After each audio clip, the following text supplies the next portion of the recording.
Nakakaloka ang inisplok na chika ni social media personality Sian Gasa tungkol kina Sian Lim, Kim Chu at Iris Lee. Sa Facebook post ni Sian nitong Martes, tahasan niyang sinabi na ibinabahay raw ni Sian si Iris kahit sila pa noon ng ex nitong si Kim.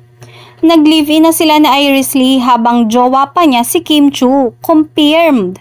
Ani Sian, ang lala, hindi ako nakakapit.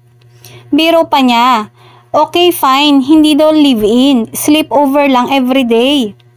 Nagbigay naman ng reaksyon ng ilang netizens sa naturang post ni Sian. Narito ang ilan sa kanilang mga komento. Mga Sian talaga. Kim Chu na yan, niloko pa. Ang sakit naman nun, Marcy. Wala bang pa-live dyan?